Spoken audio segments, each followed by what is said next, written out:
Olá! No encontro de hoje eu vou conversar com a atriz Sandra Parra. Ela é professora da Universidade Estadual de Londrina e pesquisadora sobre dramaturgias do corpo. Nessa conversa nós vamos falar sobre processos criativos contemporâneos e sobre sua relação com a palavra dentro da prática teatral. Vamos lá?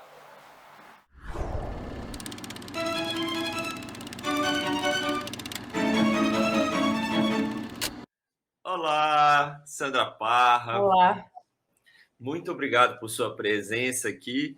eu que agradeço o convite. Antes de qualquer coisa, eu quero dizer que, isso eu já te digo quase diariamente, mas é bom tornar público, né? De como que você, para mim, é uma irmã, como que a gente se troca sempre, como você foi essencial aí para minha formação, para minha formação como gente também, como artista e como gente. Foi minha professora, foi minha colega de trabalho, e é minha colega de trabalho ainda, porque a gente ainda vai se encontrar. Nós ainda fazemos parte do mesmo grupo. Ainda O grupo não morreu. Com atuações pedagógicas agora, né? Com Exatamente. comissões pedagógicas. Então, te agradecer pela presença de sempre. É muito bom que as pessoas que me escutam um pouco possam te escutar também, né? Até porque você é uma referência constante aqui não só nesse projeto, mas, né, no meu dia a dia.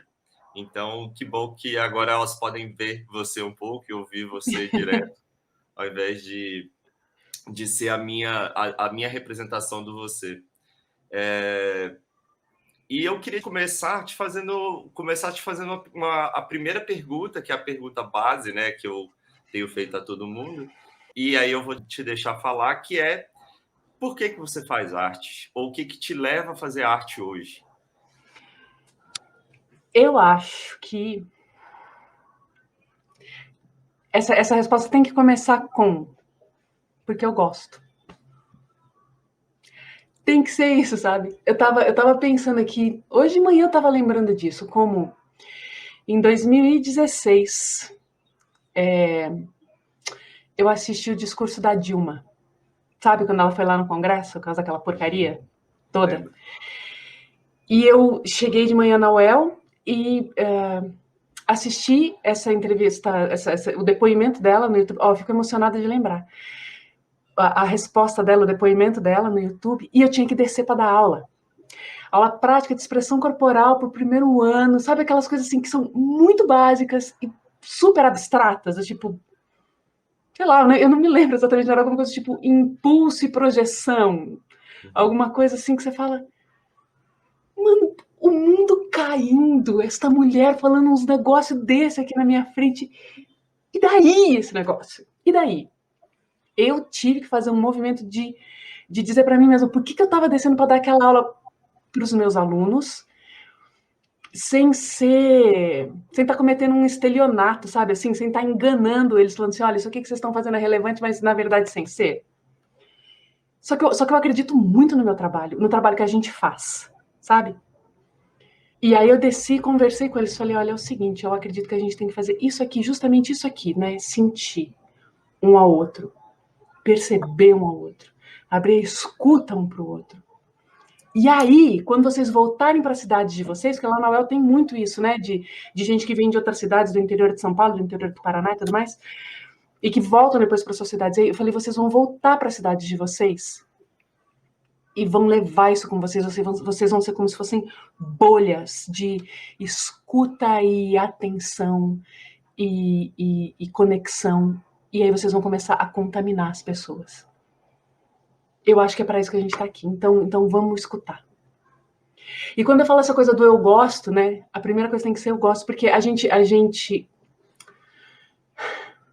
como ninguém quer que a gente exista, né? A gente fica o tempo todo batalhando nesta lógica do não, a gente precisa existir. A gente é útil. A arte é necessária. E é mesmo. Não estou dizendo que não seja. Mas eu acho que a gente também acaba caindo numa lógica muito capitalista. Sabe? De funcionalidade. Por que a arte é útil? Por causa disto. Enquanto a pessoa média andando pra gente, né? Tá preocupada com entretenimento de massa e precisa do entretenimento de massa, porque a realidade é tão sinistra aí, né? E opressora que ela precisa mesmo de uns negócios para, né, fritar neurônio e dar conta do dia a dia. E por isso que eu digo, sabe assim, essa tem que ser a primeira resposta para mim. Por que eu faço arte? Porque eu gosto. Eu gosto. Eu sou útil? Talvez, acho que sim. Problema seu se eu sou útil ou não. Né? Eu faço o que eu quero, porque eu quero. E não porque ninguém vem mandar em mim, não porque eu tenho um lugarzinho, sabe? Não porque eu cavei o meu buraquinho de minhoca no meio desse sistema. Acho que é isso.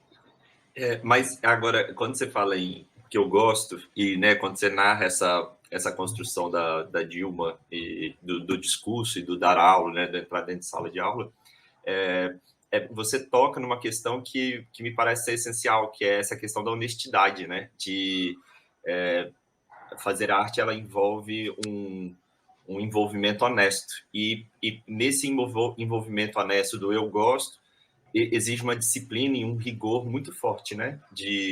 Do fazer, da necessidade de se enfrentar, de enfrentar as coisas, de Sim. se colocar naquilo tudo, né? Sim, não, perfeito. É muito importante não confundir eu gostar com um prazer hedônico, autocentrado e autocondescendente.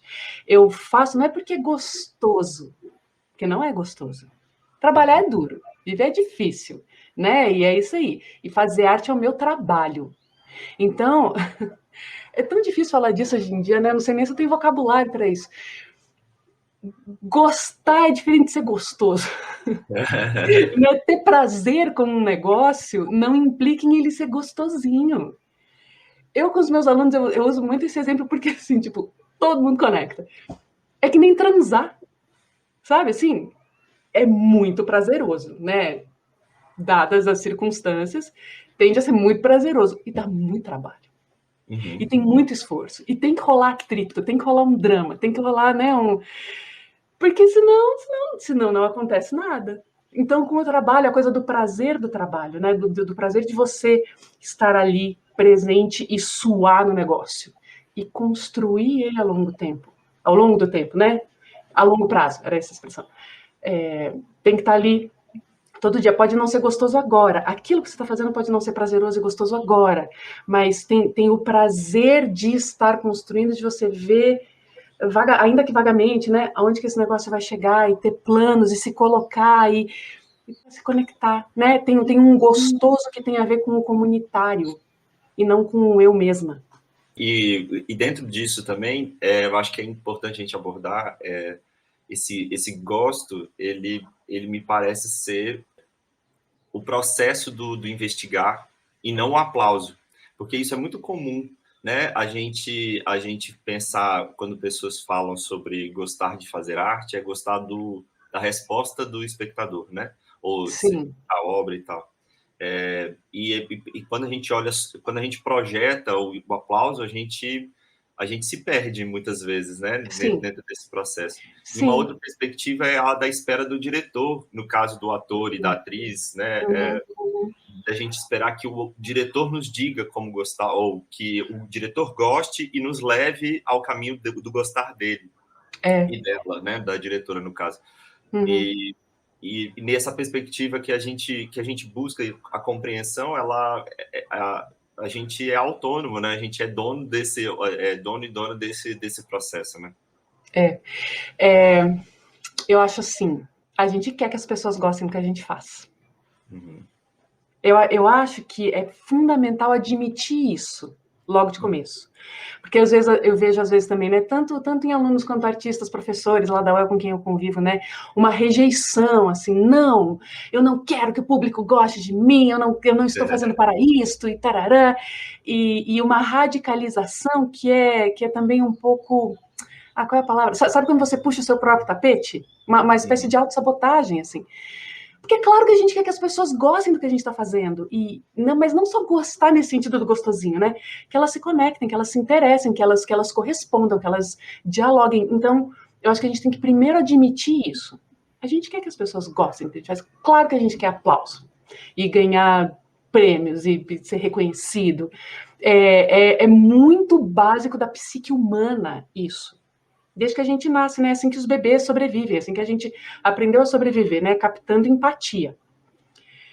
Agora, quando você vai se tornar um profissional da arte, você tem que saber superar esse primeiro processo muito imaturo, que é de fazer para ter aplauso, fazer para ter reconhecimento, né? Você sorrir para a mamãe e ela te dá um abraço, né? Essa coisa que é muito imediata e às vezes o aplauso fica nessa, né? O aplauso, o riso, o drama, o que quer que seja, né? Desse primeiro reconhecimento e também o choque, né? Às vezes a pessoa faz constrói uma cena para chocar a sociedade.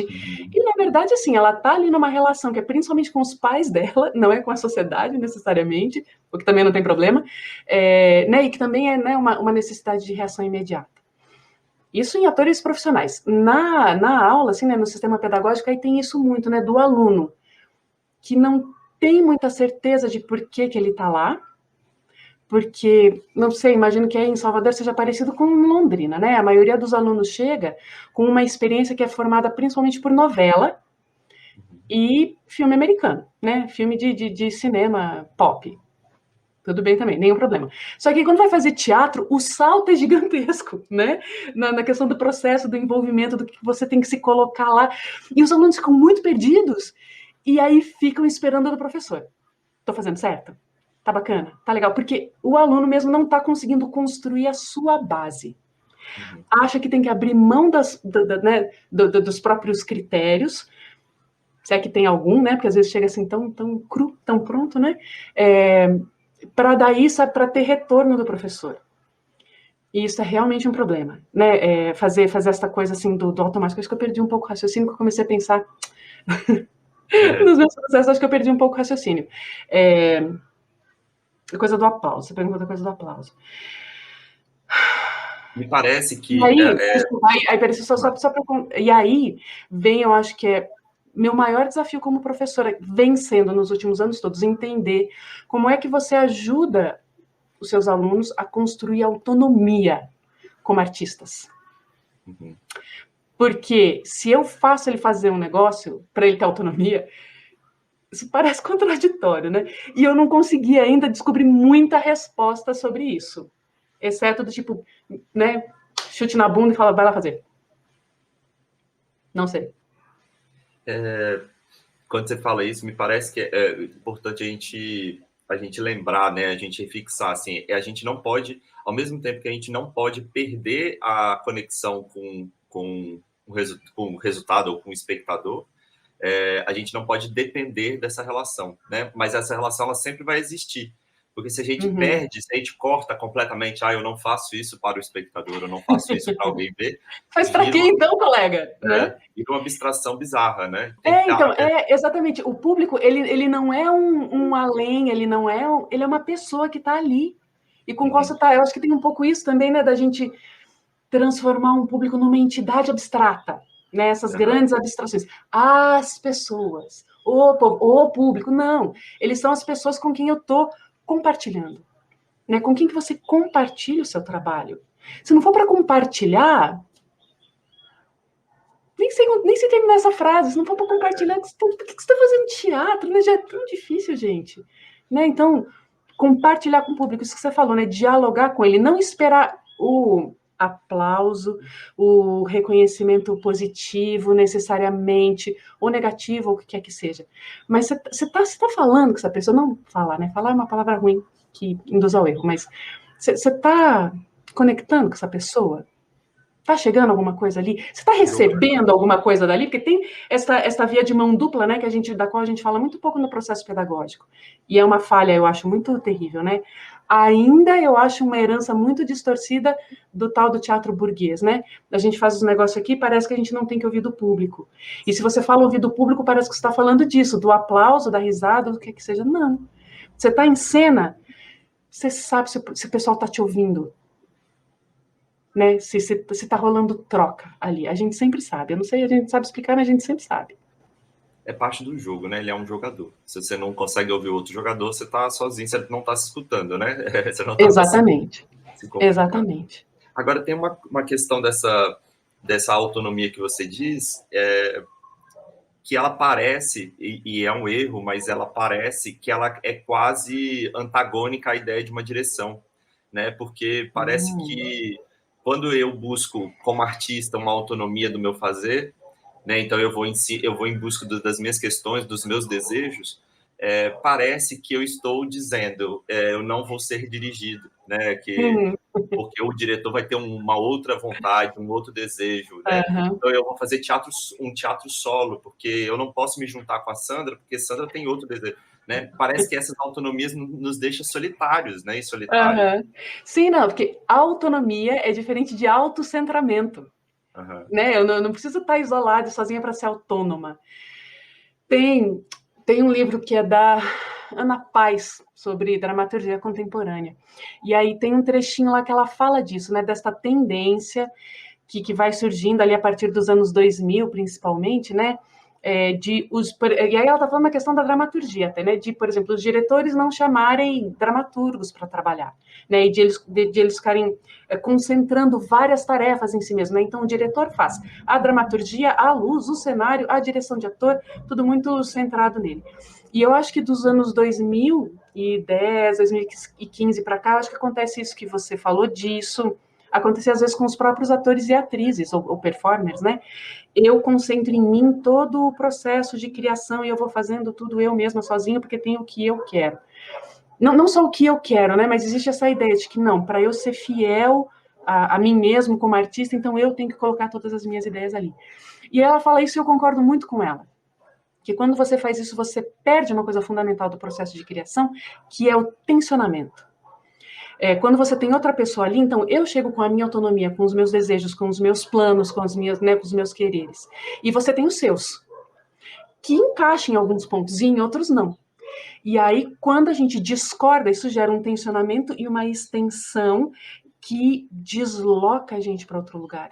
Eu saio de mim mesma. Isso me obriga a sair do meu autorreferenciamento. E isso é fundamental para a arte. Porque se eu for ficar falando sozinha, eu mesmo, o que eu entendo do jeito que eu acho, tem um pouco assim, como é que vai chegar em outras pessoas isso? Como é que eu cresço como pessoa e como artista? Como é que eu me provoco?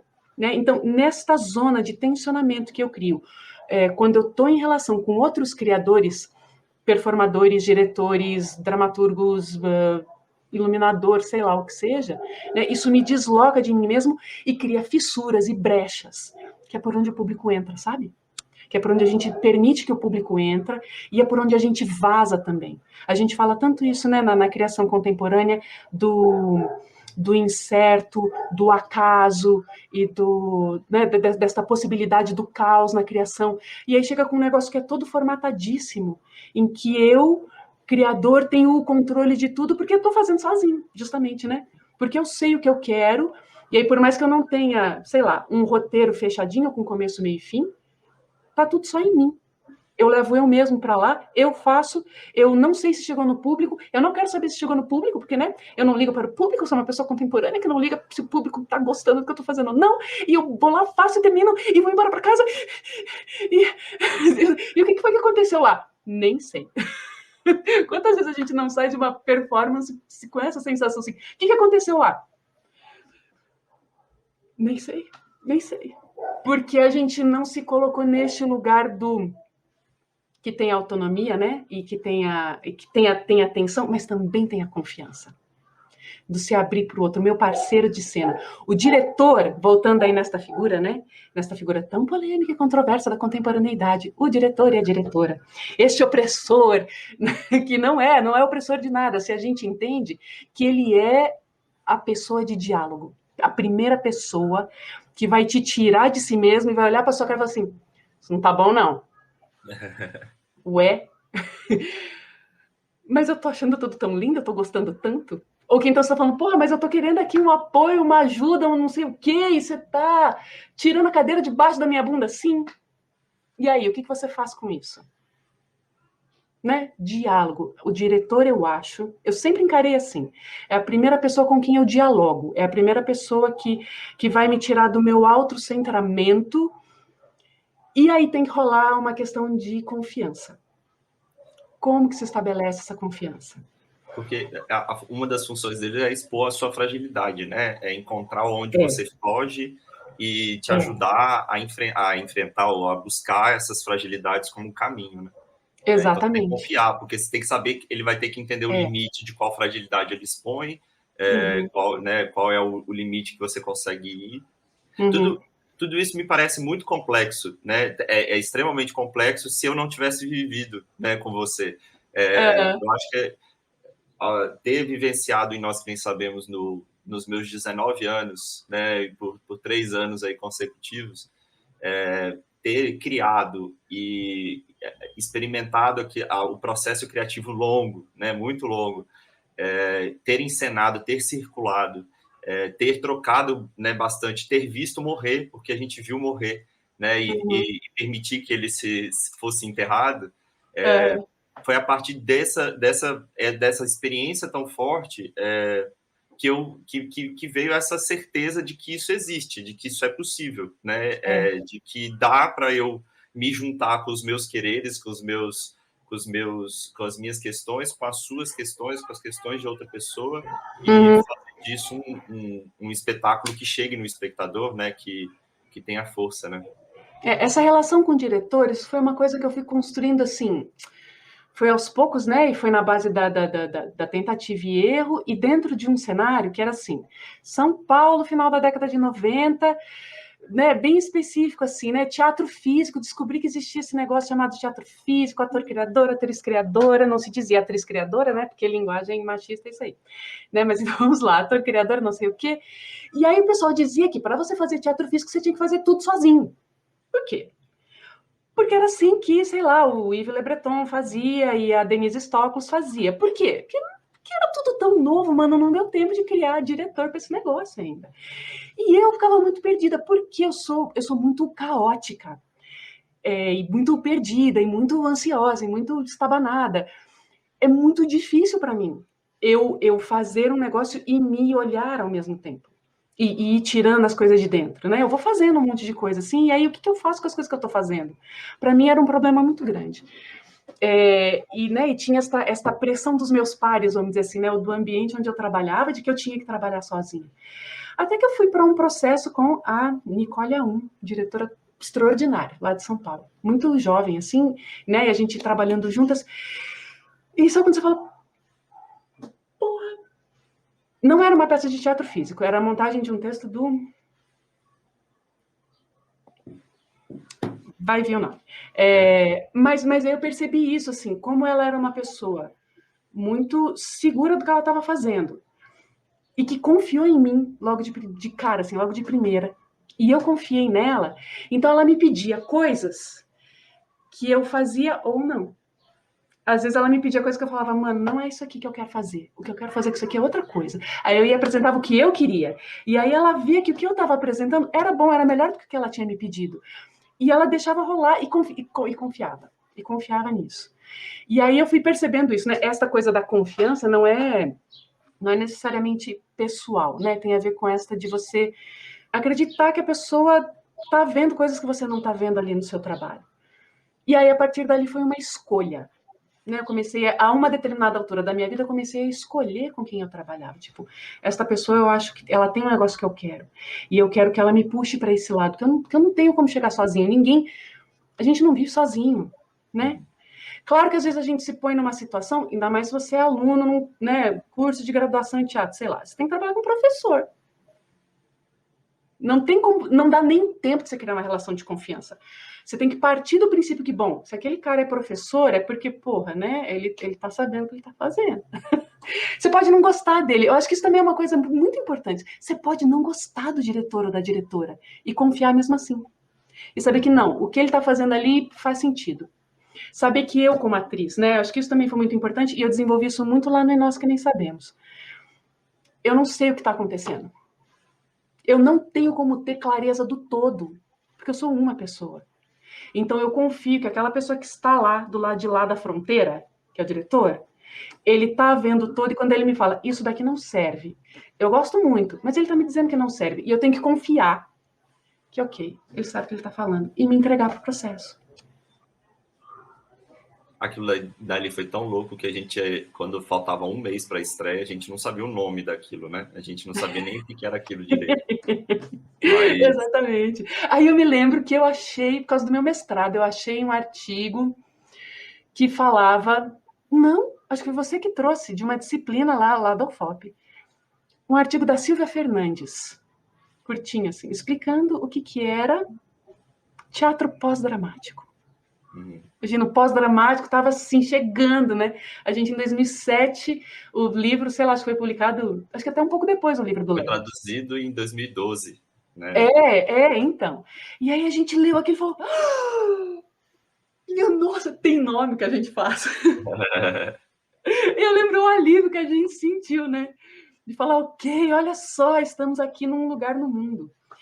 E ao mesmo tempo tinha esta coragem biruta, né? De falar assim, não importa que a gente não esteja dentro de um esquema. Eu me lembro com muita clareza disso. Que, para mim, era muito claro isso. Que a gente ia apresentar 3 dias, ninguém ia entender porra nenhuma, e ia acabar ali. E a gente ia estar feliz, porque o processo foi extraordinário, foi muito rico, a gente gostava demais de fazer, a gente acreditava muito no que a gente estava fazendo. E a gente se pôs para experimentar ali tudo que a gente quis, dentro daquela linha de processo, né, especificamente. E ia morrer ali em 3 dias e acabou. E aí, tinha essa coisa que foi se criando no processo também, né? Essa coisa da escuta. Eu acho que era muito forte naquele processo, sem nem a gente se dar conta. Né? Eu Com lembro tanta... Eu lembro que em 2 semanas antes a gente chamou espectadores e espectadoras para assistir o que a gente estava fazendo. Foi uma E, outra pessoa, muito, né? Muito... mas era muito desconectado ainda. Então as pessoas não conseguiam, né? Elas viam aquilo ali como um teor muito técnico Aham. do que faltava, mas e ali deu um certo desespero na gente, assim, né? De que, beleza, a gente vai apresentar isso, ninguém vai entender nada, mas a gente vai, né? Ficou A o gente vai e processo e tá termina, beleza. beleza. E quando chegou na estreia, quando a gente amarrou a coisa, né? Foi nos últimos momentos que a gente amarrou, que aí a gente viu outro impacto, né? Veio outra resposta. Mas você sabe que assim, eu acho que olhando em retrospecto, eu acho que o amarramento foi a presença do público. Né? Foi. Ter aquelas cadeiras ali perto da gente e as pessoas respirando com a gente. Assim, né? Eu mesmo olhava muito pouco para o público, eu não sei porquê, né? A ilha ali que eu criei tinha isso. Assim. Eu olhava em momentos muito escolhidos e muito precisos, assim, que eu abria o olhar e olhava para o público. Né? De resto, eu falava com o público, eu estava escutando o público, mas eu não levantava muito meu olhar. Por quê? X. Porque eu sou tímida, eu não sei. Fez parte daquele processo isso. E aí, então, quando o público chegou e a gente encarou o público.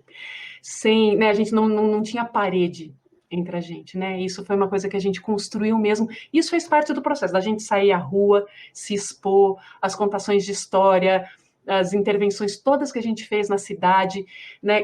Que foi abrindo essas fissuras, essas rachaduras e mantendo a gente aberto. Né? Então, eu acho que a grande amarração foi aí, e aí foi aquela loucura, né? Das pessoas chorarem, das pessoas rirem, das pessoas vir falar pra gente, tipo, mudou a minha vida. É? Ok. Mudou a minha também, mas, tipo, eu Mas... tô fazendo. E que maravilhoso, assim, né? E aí, 3 anos de circulação do espetáculo. De 3 dias, né? Porque achou que ia durar 3 dias. 3 anos de circulação. com pessoas em cima do palco, tirando roupa e fazendo... Minha família Se subindo ao permitindo, permitindo. se permitindo, né? Como a gente se permitia.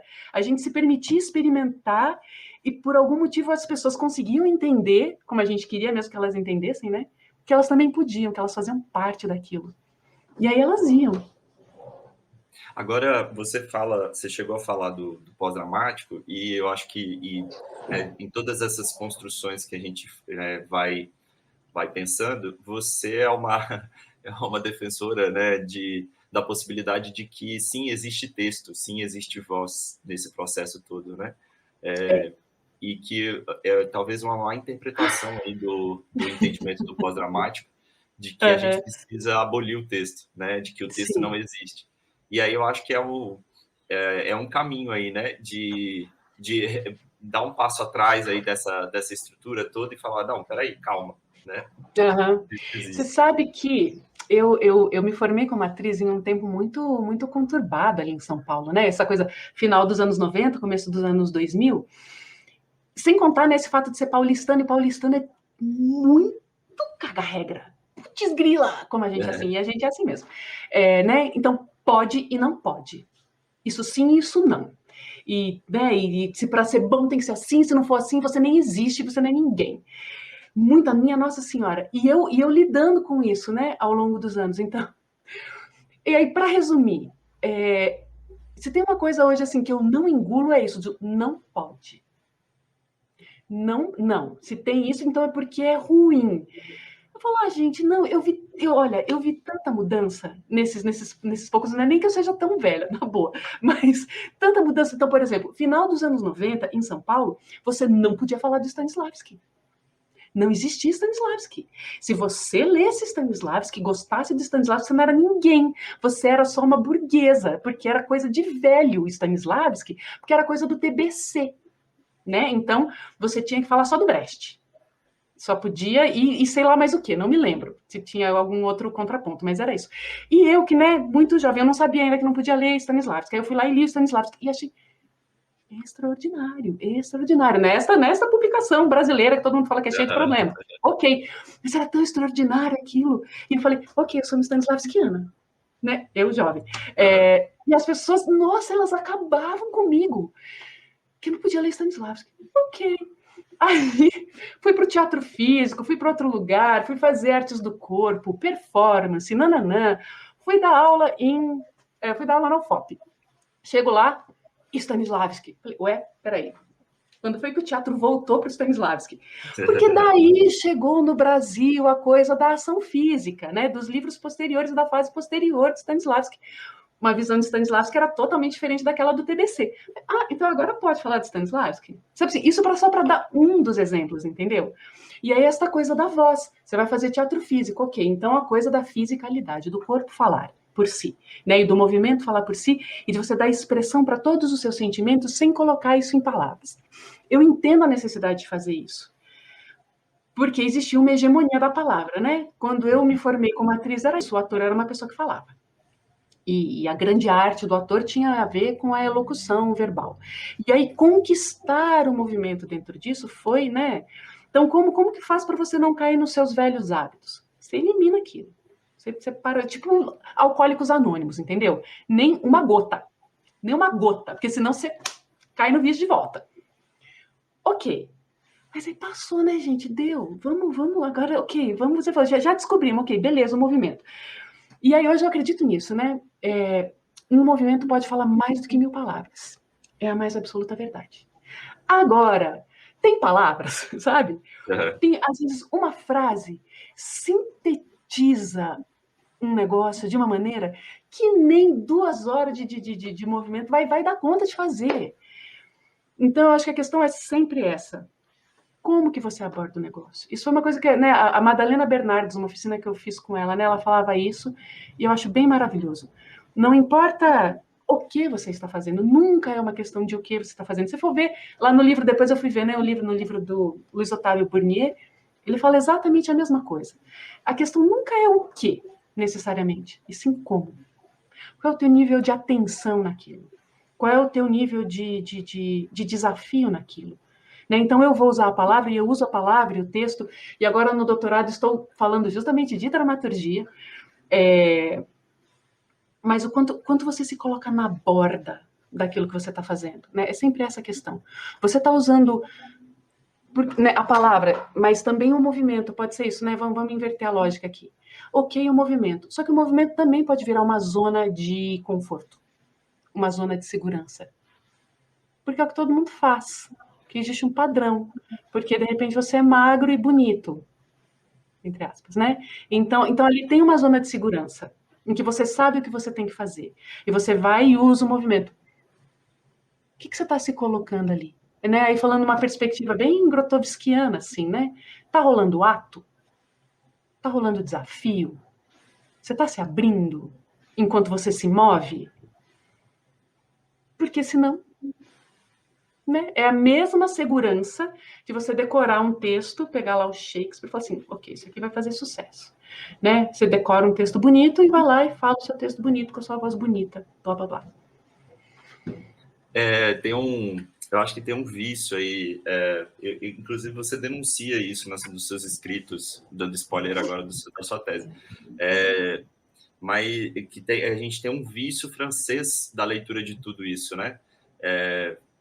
Que até hoje, né, tem essa postura do vamos fazer teatro, vamos sentar e ler o texto e ficar lendo o texto e montar. Ah, não, tem corpo, a gente faz movimento também depois de ler o texto, depois, né, é pautado, é como se o texto nos desse a regra, né, nos desse o que a gente tem que fazer. Exato. E você vai, o seu caminho de pesquisa, ele vai para uma outra perspectiva que também você também não sabe ainda, né, pelo que você foi estudando, foi percebendo, quando se fala na dramaturgia do corpo, né, ou dramaturgia da atriz, são coisas que a gente sabe que existe, porque a gente já ouviu falar várias vezes, mas talvez ninguém saiba dizer exatamente o que é, ou, né, ou para onde ir. E você, eu acho que se encontra aí nesse mar de caótico também, tentando se organizar dentro dessa perspectiva, né? Sim. Nossa, por onde que eu começo? Porque isso aí que você tocou agora já é o mar das complexidades. E tem muitas, muitas entradas por aí. Mas eu acho que a primeira coisa, assim, né? Falando do ponto de vista de professora. Lá no curso da UEL, Universidade Estadual de Londrina, onde eu sou professora, né? Lá é um curso que lida com teatro contemporâneo, dança, teatro, performance. Então, no primeiro ano, na verdade, em nenhum ano, não existe nas disciplinas de interpretação, em nenhuma das disciplinas, o esquema escolha um texto, decore o texto, faça uma cena. Isso não existe lá. A gente trabalha sempre a partir da perspectiva do ator criador e da atriz criadora, né? É uma bacharelada em interpretação. Então a gente... E aí, eu mesma, né, cheguei lá e os alunos chegam lá esperando este formato, né? Cena, decorar texto e, a partir daí, trabalhar as questões técnicas. E a gente começa pelo inverso, a gente desestrutura isso. E eu mesma, como professora, fui me perguntando assim, ok, como é que eu faço a ponte, né, entre uma coisa e outra, para esses alunos não chegarem aqui tão completamente sem referência nenhuma que eles não conseguem nem reconhecer aquilo como teatro. E aí eu explico para eles isso, olha, aqui a gente não trabalha a cena, a gente trabalha as questões estruturais que permitem que você vá fazer qualquer cena depois. Porque você pode trabalhar com texto. Você pode pegar um texto previamente escrito e montar ele. Como você pode criar uma partitura de movimento e criar o seu texto a partir do movimento. Não é isso, ter texto falado ou ser apenas movimento, que vai fazer você mais ou menos contemporâneo. É o quanto você se desafia e o quanto você está ouvindo quem está com você. Ou o quanto você está reproduzindo modos de fazer que os mais velhos faziam. E aí, a questão do texto tem isso, né? A coisa da reprodução do que os velhos faziam. A gente nem sabe, assim, e não tem como eu dizer, não, eu sou super contemporânea, porque eu quebro com os paradigmas do passado.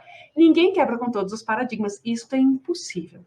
Não tem como a gente fazer a revolução sem repetir as estruturas nas quais a gente está vivendo. Né? Você tem que, inclusive, porque você tem que dialogar com essas estruturas, né?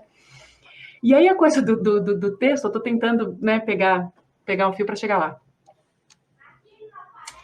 Como é que eu elaboro isso? Pode falar.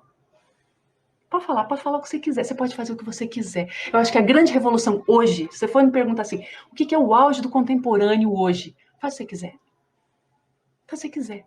Eu acho que esta é a grande pergunta e é o grande desafio que eu sempre lanço para os meus alunos e é o que eu estou sempre perguntando para mim mesma, inclusive enquanto estou escrevendo meu doutorado. Tipo, mano, por que eu estou escrevendo isso aqui?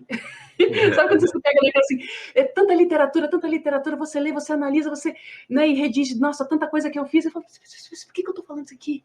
O que eu quero com isso aqui? O que eu quero? Eu acho que nos tempos de hoje não existe nada mais contemporâneo do que você se provocar nesse sentido. O que eu quero? Você quer montar um texto do Harold Pinter, sei lá, pensa coisa, Arthur Miller, coisa mais colonizada, americana, classe média, né, não é nem Shakespeare, é mais classe média do que isso. Quer montar Nelson Rodrigues, meu Deus, é tão divertido Nelson Rodrigues, as pessoas acham que hoje em dia não dão devido valor, é tão divertido. Monta o Nelson Rodrigues. A questão é como você vai fazer isso, como que você se coloca ali. Você está se colocando diante daquele texto como uma zona de segurança, como a sua âncora, ou como um provocador para a criação. Porque é exatamente a mesma coisa com o movimento. Se você cria uma partitura sem se provocar, no sentido de qual é o limite disso daqui, e como é que eu saio da minha zona de segurança com esses movimentos, bom, você também está repetindo o que o pessoal já fazia, né? É uma coisa que é reconhecida e o professor vai te dar uma boa nota. É o mínimo, né? Exatamente. Né? Pra quê? Então, para quê? Então, para quê? É isso que você quer? Ter nota boa? Beleza, então é isso que você quer. Então vai por esse caminho, ok. O que você quer é fazer um teatrão que todo mundo vai te aplaudir em cena aberta. Quando eu comecei a fazer teatro, era esse meu sonho. Ser aplaudido em cena aberta. Sabe, tipo, grande dama da TBC, eu queria ser a Cacilda Becker. Porra, né? E ok, é isso que você quer? Ótimo. O que é que você tem que fazer para chegar lá? Né? O que você tem que fazer? Não, o que eu quero hoje, o que eu quero como atriz, o que eu quero já há muitos anos, é tocar as pessoas, sensibilizar elas para coisas muito sutis da percepção, de maneira que elas saiam da peça, do teatro, da performance, da intervenção, que seja, e façam assim, sabe? Essa pequeníssima coisa. Ao invés de sair da peça assim, como a gente sempre sai, né? A gente sempre sai andando, olhando para frente, um pouquinho para baixo, né? Vendo onde pisa. Se a pessoa sair da minha peça, da peça que eu fiz, da peça que eu fiz, fazendo assim, sabe? Fazendo. Puta, que fedor essa cidade, não é possível, está errado. Pronto! Meu Deus do céu! Né? Para mim, esta é a grande revolução. O que eu tenho que fazer para chegar lá? Vai ser a partir de um texto já escrito? De uma dramaturgia previamente colocada? De uma dramaturgia que vai ser construída neste momento? Tudo isso vai depender quem são os meus parceiros, como que os meus parceiros trabalham, como que a gente vai criar diálogo, como é que o público com quem eu pretendo falar recebe as coisas. Tem muitas coisas, né? Muitas variáveis que entram aí. E aí entra a questão da escuta. A dramaturgia, a grande pergunta que eu me fiz, né? Quando eu comecei a escrever meu doutorado. Eu fui lá falar de dramaturgia do corpo. Né? Então, eu estou falando da palavra da dramaturgia do corpo. Porque é um processo que eu desenvolvi para mim mesma como atriz e depois eu descobri que eu consigo compartilhar esse processo com colegas e com alunos, né? Então, inclusive de maneira pedagógica. Isso de você estar numa improvisação, você tem um tema, você tem um assunto do qual você quer falar, e você está numa improvisação e você cria lá os movimentos, e às vezes você pode traduzir isso que você sente, isso que você percebe, as tuas imagens mentais, corporais, tanto em movimento quanto em palavra. Esta palavra, ela não precisa vir de fora. Eu acho que essa é a grande questão, né, para mim. A palavra, ela não precisa vir dada por um dramaturgo, por um poeta, por alguém que escreve. Ou por mim mesma, que improviso, penso ali em algumas palavras, saio da cena, escrevo, e daí trago esse texto escrito. Não. Como é que eu consigo qualidade de improvisação, o mesmo tipo de qualidade de improvisação que eu tenho com o meu movimento, a mesma qualidade de jogo que eu tenho com o meu movimento, com as palavras, de maneira que elas sejam sintéticas e ricas de possibilidade, de significado. Esta é a minha pira, né? Esta é a minha viagem. E aí, bom, como é que então esta palavra, como é que essa questão da palavra entra neste universo da dramaturgia do corpo? E aí me fiz esta pergunta e falei, ok, o que é dramaturgia? Porque a gente, no teatro contemporâneo, ou no teatro físico, teatro de ator e atriz criadora, ou no que quer que seja, a gente fala em dramaturgia. Existe dramaturgia. Mas a gente trabalha com texto previamente escrito por dramaturgos. Então, o quê? Então, dramaturgia é o quê? O que diferencia a dramaturgia de roteiro? Uma partitura de movimento é dramaturgia? Não, dramaturgia é outra coisa. Dramaturgia tem ação. Mas então, como é que a dança está falando em dramaturgia? Se dança não trabalha com ação necessariamente? Não sei. Vou descobrir. Né? Então é isso, a minha pergunta é essa, dramaturgia menos texto escrito é o quê? E aí, quando eu descobri, né, você vai ler, e aí descobri lá o texto da Ana Paz, que está em português, porque ela é portuguesa, inclusive a gente tem esta vantagem, né, dá para todo mundo ler. Dramaturgia e estrutura. Isso, de certa forma, está apontado ali no Eugênio Barba, embora, né, ali daquela maneira sempre muito vaga, que ele escreve, muito, tão cheias de imagens, que tu fala assim, que eu nem sei, não consigo explicar esse negócio aqui, não. Sei o que fazer com isso aqui, não. Né? Então, dramaturgia e estrutura é uma estrutura que se constrói ao longo do tempo e em profundidade, né? Com encadeamento de ações. O encadeamento das ações, né? Uma ação mudando a ação seguinte, influenciando a ação seguinte, não numa questão que seja linear, lógica, causal, mas até às vezes pelo simples fato, né, de que o fato desta ação aqui vir antes desta daqui faz com que a gente leia esta ação daqui diferente. Né? Então essas ações elas vão se encadeando e vão criando uma relação que vai, né, chegar num ponto lá no fim quando o espetáculo termina. Dramaturgia e estrutura. Então, quando você desvincula a questão da dramaturgia do texto previamente escrito, você consegue ver que teatro tem dramaturgia e dança tem dramaturgia, né? Que dramaturgia na dança é diferente da coreografia, assim como o texto previamente escrito é diferente da dramaturgia do espetáculo. Performance pode ter dramaturgia, embora muitas não tenham, porque nessa dramaturgia e estrutura, se eu vou trabalhar com uma performance que não é estruturada, então aí talvez eu acho que não se fale em dramaturgia. E você pode ter uma exposição de quadros e estátuas que tem dramaturgia.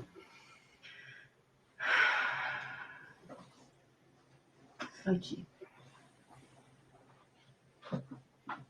Oi, Clara. Essa daqui, minha gente, é a obra mais completa que Sandra Parra conseguiu fazer como artista.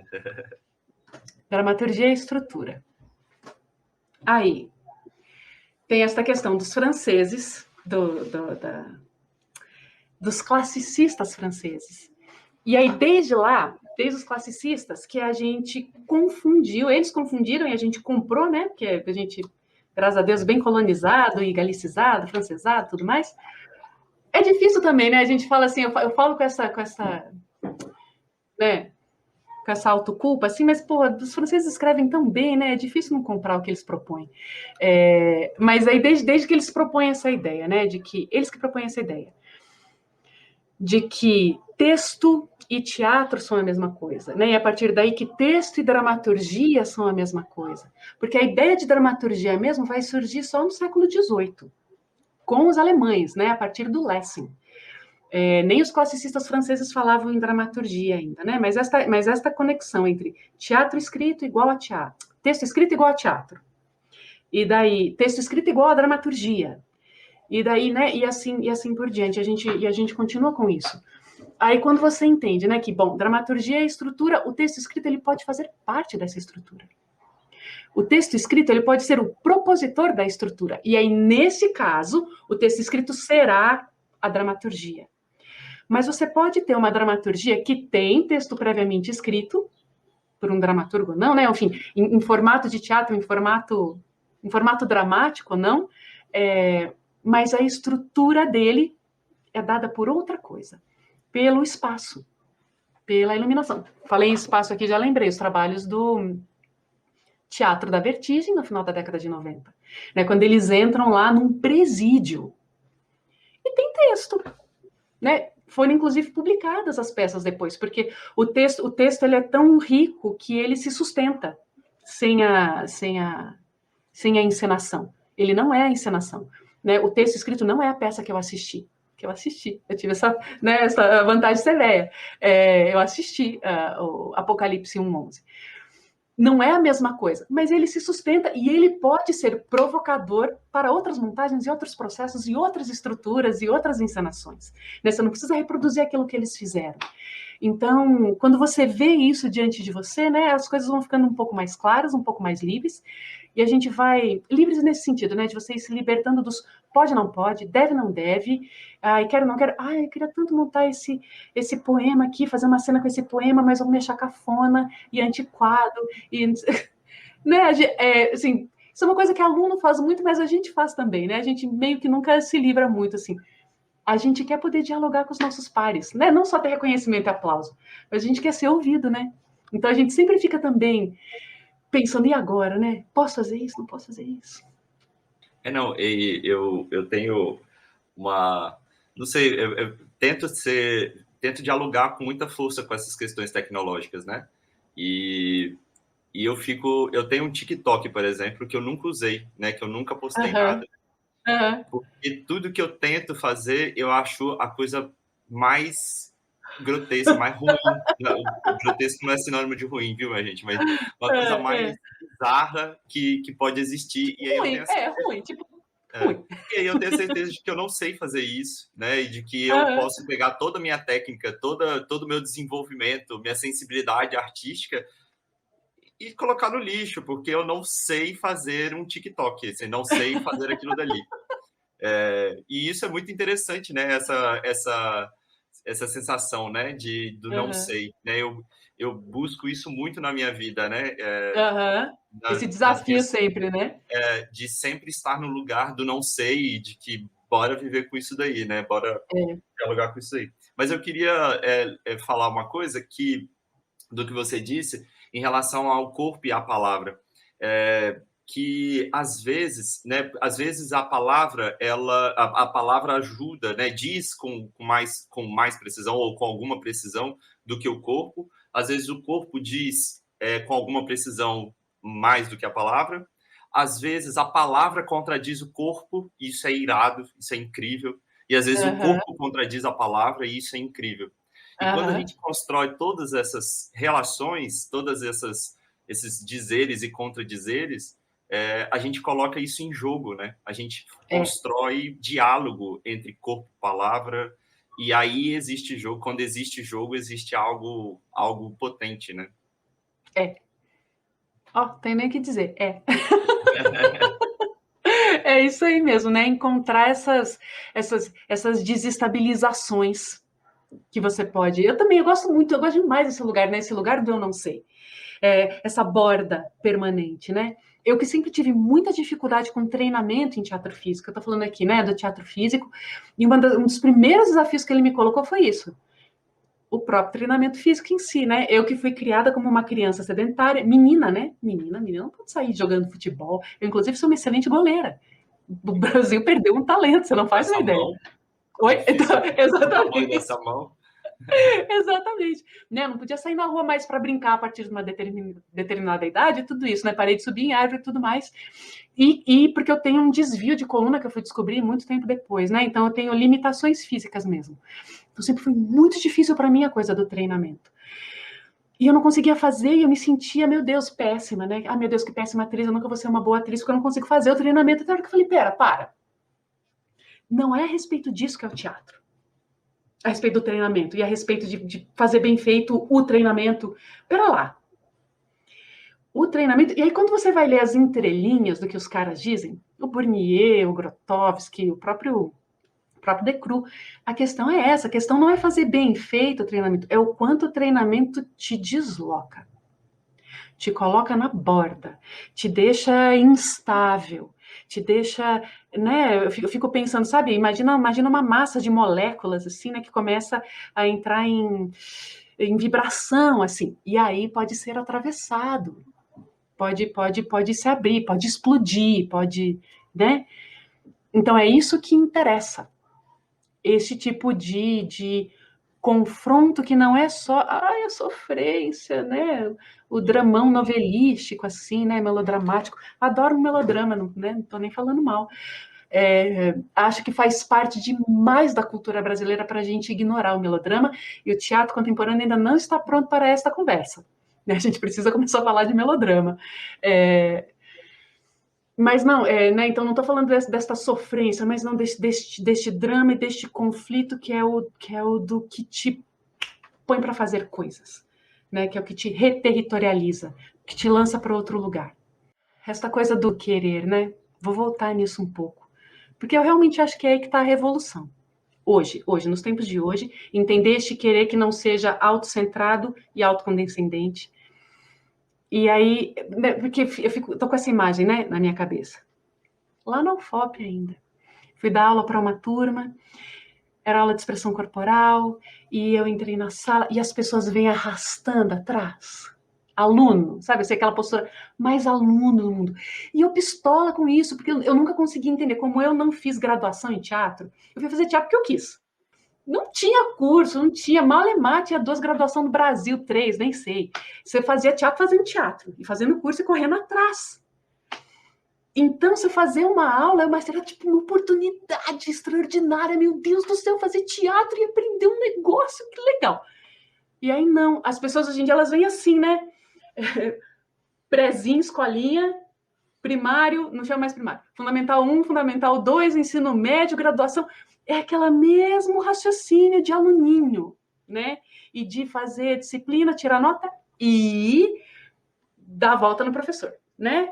E colar, e fazer o mínimo possível, lei do mínimo esforço. Tipo, é impossível você fazer teatro nesse raciocínio. E aí, bom, estou entrando na sala de aula e as pessoas arrastando atrás de mim. Aquela preguiça, pós-almoço, sei lá o quê. Eu fiquei de saco cheio. Peguei uma bolinha e comecei a jogar com eles. Eu jogava a bolinha e falava assim, o que você quer? Ah, eu quero ir dormir. E jogando a bolinha. Essas respostas eram, eu quero beber água, eu quero dormir, eu quero comer, eu quero tirar férias, eu quero ficar rico. Aí um falou, eu quero ser o melhor ator que eu puder ser. Aí continua isso. Eu quero namorar, eu quero beijar na boca, eu quero, sei lá, sair no final de semana, eu quero. Aí uma outra falou, eu quero alguma coisa do tipo assim, eu quero entender bem esse curso que eu tô fazendo, né? Esse curso de artes cênicas. Ok. Aí fui mais um tempo com a bolinha assim, aí eu segurei a bolinha e falei, fulano e ciclano, podem ficar na aula. O resto vai todo mundo para casa. Tum! Vão, gente, vocês estão com presença já, pode ir embora. Mas eles ficaram em absoluto pânico. Mas como, professor? Sim, vocês não querem estar aqui. Vocês querem estar fazendo outras coisas. Então vão. Vão fazer o que vocês querem, por favor. Vão fazer o que vocês querem. Vocês não querem estar fazendo teatro? Não façam. Então isso eu falo para os meus alunos também hoje em dia, o tempo todo, e meu Deus, tem que ficar repetindo esse discurso. Vocês não querem fazer aula? Não vem para aula. Mas aí eu reprovo no final do ano. Sim, porque que as coisas têm consequência, né, gente? É assim. Mas eu não posso reprovar, porque senão minha mãe para de me mandar mesada, não consigo me sustentar em Londrina. Sim, consequências. Bem-vindo à vida adulta. Você não quer fazer essa aula, mas você tem que fazer essa aula, então seja ético, vem e faz ela direito, dá o seu mínimo. E não vem chorar na minha orelha a hora que você tirar um 7, porque 7 é o mínimo. Se você fez o mínimo, é isso aí, né? Eu não vou te dar prêmio de participação. Aula, né? Processo de teatro não tem prêmio de participação. O que você quer? Mas eu não quero esse tipo de processo. Então, qual você quer? Eu não quero fazer esse exercício que você está dando. Ok, então qual que você quer? Também não sabe dizer. Então, é assim, voltando no assunto lá de trás, é assim que eu vou também ajudando, eu acho, ou eu estou traumatizando profundamente, ou eu estou ajudando os meus alunos a criar autonomia. O que você quer? Você não quer isso que eu estou fazendo? Repropõe. Faz outro. Então faz aí o que você quer. Dá na minha cara com o seu trabalho. Mas não, né? O que os alunos querem? Os alunos querem que eu faça o que eles virão, talvez, a querer, se eles quiserem aquilo que eu estou propondo, a partir do momento que eu propus. É muito difícil viver no mundo assim, eu já estou cansada só de pensar. E aí a relação com a direção também, né? Você falou assim, essa figura do diretor e tal, não sei o quê. É isso, o que você quer? O diretor está te propondo um negócio, não é o que você quer. Bom, analisa. O que você quer é tão fundamental e estrutural a discordância de vocês que não tem como vocês trabalharem juntos? Ok, sai do processo. Mas eu vou perder o ano. Tudo bem. Você não vai virar um ator porque você tirou o diploma da faculdade. Tá tudo bem perder um ano. Perder aquele processo. Não fazer aquela disciplina. Tá tudo bem. Agora, se a discordância de vocês é por causa de um tipo de provocação, que você fala, não, eu vou repropor esse negócio aqui, porque eu tenho um outro ponto de vista sobre essa questão, pronto, aí você está enriquecendo. E o negócio rola. Não briga com o processo, né? Exatamente. Exatamente. Agora, essa postura do querer, né, essa honestidade, ela ela permeia o todo, né? Ela permeia em qualquer lugar. Ela permeia a universidade, né? A formação, ela permeia o fazer artístico. Então, me parece que o primeiro passo dessa formação ou desse desenvolvimento como artista, sobretudo no momento em que a gente está vivendo, a autoescuta, né? É saber escutar a si mesmo, e tentar ser o mais fiel possível à própria escuta, né? O próprio querer, o próprio desenvolvimento de si, né? E aí a gente volta em Stanislavski, né? É mais louco isso, né? E aí a gente volta em É tão Stanislavski. engraçado. Lá, quando eu fiz faculdade, né, lá no curso de Artes do Corpo, descobri a performance, né? Teatro Stanislavskiano, ou tipo teatrão, né, paulistano, para daí para o teatro físico, e aí descobri a performance. E aí eu falava para um amigo meu lá, né, eu sou uma performer Stanislavskiana. Isso é impossível, essas coisas são completamente contraditórias. Não é não. Se você conhece direito Stanislavski, você vai entender que não é não. Porque o que o Stanislavski propõe, antes de tudo, é uma ética. Tem a técnica, tem o sistema, tem o método. Mas antes de tudo, o que ele está propondo é uma ética. E aquilo me formou como pessoa e como artista. E eu nunca vou me desvincular disso. Né? Essa coisa do estar. Né? Ele fala lá em questões assim que, sei lá, filosoficamente já estão sendo... Você pode questionar a questão, a verdade. Ele ainda coloca a verdade com B maiúsculo, né? A verdade. Não, mano, não existe verdade. E não existe padrão. Ele tá ali, ele é um homem do seu tempo. Você tem que saber ler, né? Ele como um homem do seu tempo. Mas as questões éticas que ele coloca para o artista, eu acho que são insuperáveis. Não sei, pode ser que tenha um dia, um século, eu não sei quando, que alguém vai olhar para o que o Stanislavski escreveu e vai ser que nem eu lendo os classicistas franceses, falar assim, ai gente, pelo amor de Deus, aí vocês estão falando, cala a boca, pelo amor de Deus, para, por que vocês publicaram isso aqui? Olha a encrenca que vocês criaram por séculos e séculos, meu Deus do céu. Pode ser que um dia isso aconteça com o Stanislavski, mas eu acho que não tão cedo, sabe? Essa questão do colocar-se. Isto independe de estética, independe de sistema, independe de técnica. Agora, é preciso, em relação ao Stanislavski, é preciso que a gente se atualize o tempo inteiro agora, né? O cara morreu já tem 100 anos. Sim, e tem muito material sendo produzido, né? A partir das questões do Stanislavski, da ação física, tem mesmo. Lá no Rio Grande do Sul, né? Eu tenho tido contato assim, com o pessoal que está produzindo muita coisa. Tem um centro de pesquisa lá que é muito bacana. Sim. Tem muita coisa sendo feita ali. Eu tenho a sensação de que a gente consegue separar, né? Tem pessoas que são formadas dentro da leitura do Stanislavski ou do modo stanislavskiano, e que se parar no tempo ali, né? Que eu reconheço isso, a gente pode reconhecer isso facilmente em várias pessoas que estudaram no início da carreira, que, né, se aprofundaram naquilo dali no início da carreira. Com o passar dos anos, pararam de ir se atualizando com as traduções ou com os modos que foram aparecendo e ficaram datadas também, né? E ali porque hoje, quando a gente tem contato com as questões que estão que foram estudadas ou que estão em desenvolvimento ainda lá no Teatro de Moscou, quando a gente conversou com a Tatiana Zamchenko, né? Que a gente saiu daquele trabalho com ela, das conversas com ela, de que, gente, isso é atual, isso é ultra contemporâneo, ela está dizendo o que a gente quer ouvir, né? Como Exatamente. Então, essas atualizações ou esses modos, né, essas aberturas, transforma esse cara né, um visionário, né, do fazer teatral, que a gente ainda não dá conta de assimilar como um todo, assim como a gente não dá conta de assimilar a poética artodiana, né?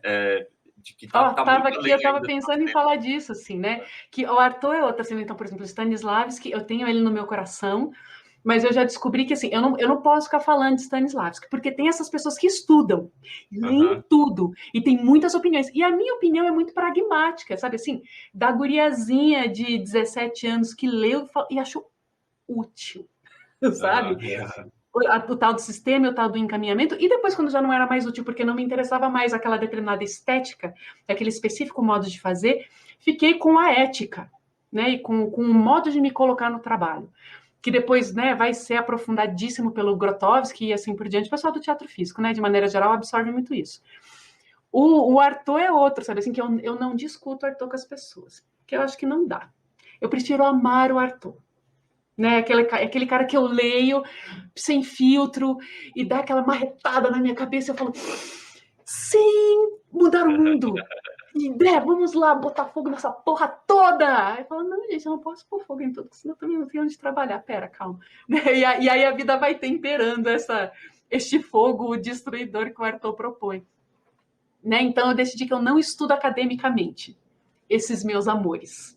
Estudo outras coisas, sistematizo e boto lá, nem, sabe assim, até como professor eu evito, porque acaba criando conflitos, né? Quando você dá a sua opinião muito pessoal e fora do cânone, e aí você não tem, né, como justificar, assim. Então, eu trato como um grande amor, esses dois aí. Sandra Pá, eu quero muito agradecer essa conversa, né? Agradecer a Tanta parceria. coisa que a gente tem para falar, meu Deus do céu, quando a gente se junta. Daria para a gente ficar aqui conversando. A gente já faz isso, né, diariamente, mas daria para a gente continuar conversando aqui 24 horas, fazer um reality de conversa. Olha que tal, hein? Deus do livre. Matheus, eu que quero agradecer. É uma honra enorme estar aqui, contribuir de alguma forma, com alguma coisa para este processo e aí, para um lugar que é tão distante geograficamente, né? De onde eu estou aqui no sul, você aí no Nordeste, e saber que a gente, né, apesar de tudo, estamos aí, né, na mesma batalha. Saiba que tudo que você falou lá no começo, todo o amor e todo o respeito é absolutamente recíproco. Meu irmão querido, de alma e de trabalho. Foi um prazer enorme. Muito obrigada. E que continuemos nos encontrando, né? Construindo encontros, construindo relações. Isso aí. Que é isso que nos mantém vivos e vivas, né? Ó, fique bem, um beijo e até a próxima.